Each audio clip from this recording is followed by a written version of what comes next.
repositories. Open source is self-explanatory in its title, pretty much. People kind of understand what it is. It means that various coders get to share in this code and the source code, and they get to innovate, and they all get to participate and use each other's work, right? Right.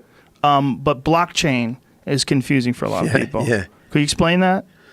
Sure. I mean, blockchain itself is almost a misnomer. So we're confused. Okay. Things are confusing at every level, right? So we should start with the idea of a distributed ledger, which is basically like a distributed Excel spreadsheet or database. It's just a store of information which is not stored just in one place, but there's copies of it in a lot of different places.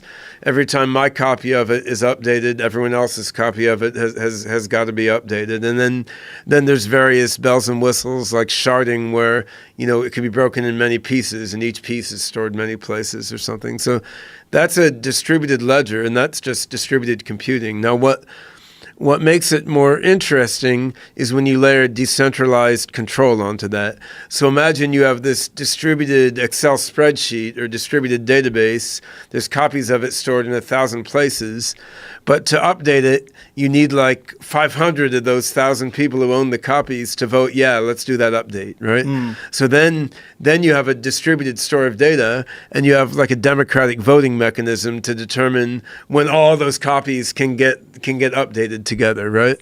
So then what you have is a data storage and update mechanism that's controlled in a democratic way by the group of participants rather than by any one central controller. And that can have all sorts of advantages. I mean, for one thing, it means that, there's no one controller who can go rogue and screw with all the data without telling anyone.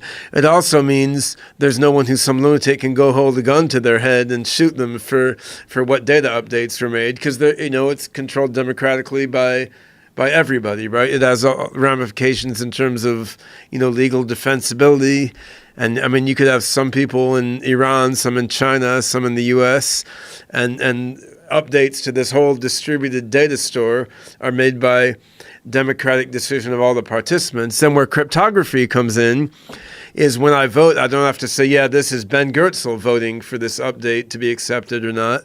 It's just ID number 1357264, right. And then encryption is used to make sure that it's the same guy voting every time that it claims to be, without needing like your passport number or something, right? Well, what's ironic about it is it's probably one of the best ways ever conceived to actually vote in this country. Yeah. Sure, it would be kind of ironic. Right? There's a lot of applications for it. That's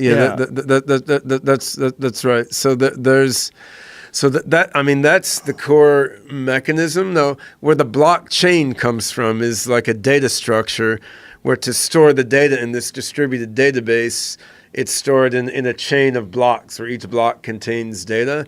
The thing is, not every so-called blockchain system even uses a chain of blocks now. Like some use a tree or a graph of blocks or something. Is it a bad term? I mean, is there a better term? It's an all right term. Is it like AI? Like just one of those terms we're stuck with? Yeah. It's one of those terms we're stuck with, even though it's not quite technically accurate. And I mean, anymore. I mean, because I don't know another buzzword for it, right? What it is it's a distributed ledger with encryption and decentralized control. Yeah. And blockchain is the buzzword that's come about for that. Now, what got me interested in blockchain really is this decentralized control aspect. So my wife, who I've been with for 10 years now, she dug up recently something I'd forgotten, which is a web page I'd made in 1995. Whoa. Like a long time ago, where I'd said, hey, I'm going to run for president on the decentralization platform, right? Which I'd completely forgotten that crazy idea. I was very young then. I had no idea what an annoying job being president would be, right? But the idea of decentralized control seemed very important to me back then, which is well before Bitcoin was invented, because I could see, a global brain is evolving on the planet, involving humans, computers, communication devices, and we don't want this global brain to be controlled by a small elite. We want the global brain to be controlled in a decentralized way. So, right. So that's really the beauty of this blockchain infrastructure. And what got me interested in the practical technologies of blockchain was really when Ethereum came out, and you add the notion of a smart contract. Which What's Ethereum? Ethereum, yeah. So What is that? well, so the first blockchain technology was Bitcoin, right? Mm-hmm. Which is a well-known cryptocurrency now. Ethereum is another cryptocurrency, which is the Okay. number 2 cryptocurrency right now.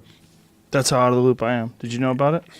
You did? However, Ethereum came along with a really nice software framework. So it's not just like a digital money like Bitcoin is, but Ethereum has a programming language called Solidity that came with it. And this programming language lets you write what are called smart contracts. And again, that's sort of a misnomer because a smart contract doesn't have to be either smart or a contract, right? Oh, boy. But it was a cool name, right? Right. What does it mean then? If it's not really a smart contract, contract. it's like a programmable transaction. Okay. So you can program a legal contract, or you can program a financial transaction. So a smart contract, it's a persistent piece of software that embodies like a secure encrypted transaction between multiple parties. So pretty much like anything on the back end of a bank's website, or a transaction between two companies online, a purchasing relationship between you and a website online, this could all be scripted in a smart contract in a secure way, and then it would be automated in a simple and standard way. So the vision that Vitalik Buterin, who was the main creator behind Ethereum, had is to basically make the internet into a giant computing mechanism rather than mostly like an information storage and retrieval mechanism, make the internet into a giant computer by making a really simple programming language for scripting transactions among different computers and different parties on the internet, where you have encryption and you have democratic decision making and distributed storage of information like programmed into this world computer, right? And that was a really cool idea, and the Ethereum blockchain and Solidity programming language made it really easy to do that. So it made it really easy to program like distributed, secure transaction and computing systems on the internet. So I saw this, I thought, wow, like now we finally have the tool set that's needed to implement some of this. How popular is this? It's very popular. Yeah. I mean, basically, almost every ICO that was done the last couple of years was done on the Ethereum blockchain. What's an ICO? Initial coin offering. Oh, okay. So for bitcoins, Not Bitcoin. I'm sorry, cryptocurrencies. Cryptocurrencies, So yeah. they've used this technology Yeah, for yeah. offerings. Right. So what happened in the last couple of years is a bunch of people realized you could use this Ethereum programming framework to create a new cryptocurrency, Right. like a new artificial money, and then you could try to get people to use your new artificial money for certain types of. How many of artificial coins? Thousands now. It may be more. I Yeah. don't know, yeah. And But the I mean, how most many? popular is Bitcoin, right? Or at least the Bitcoin is by known, far the most popular. the most used. Ethereum is number 2, and there's a bunch of others. I mean, What comparison? Like, how much bigger is Bitcoin than Ethereum?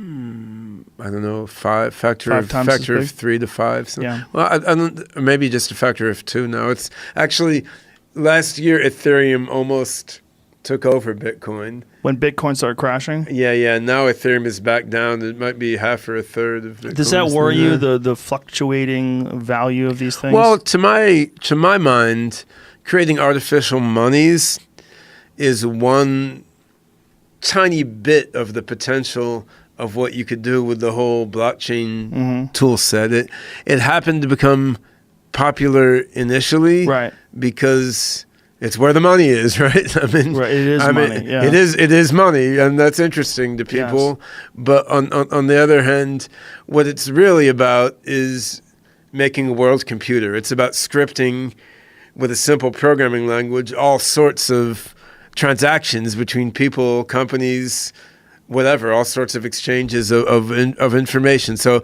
I mean, it's about decentralized voting mechanisms. It's about AIs being able to send data and processing for each other and pay each other for their transactions. So I mean, it's about automating supply chains and shipping and e-commerce. So there's in essence, just like computers and the internet started with a certain small set of applications and then pervaded almost everything, right? Yeah. It's the same way with blockchain technology. Like, it started with digital money, but the core technology is going to pervade almost everything, because there's almost no domain of human pursuit that couldn't use, like, security through cryptography, some sort of, participatory decision-making, and then distributed storage of information, right? So, and these things are also valuable for AI, which is how I got into it in the first place. I mean, if you're making a very, very powerful AI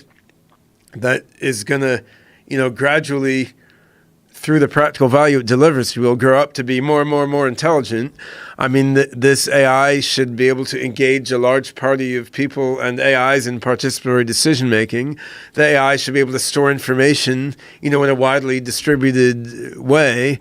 And the AI certainly should be able to use, security and encryption to validate who are the parties involved in its operation. And I mean, these are the key things behind blockchain technology. So, I mean, the fact that blockchain began with artificial currencies, to me, is a detail of history, just like the fact that the internet began as like a nuclear early warning system, right? I mean, it's good.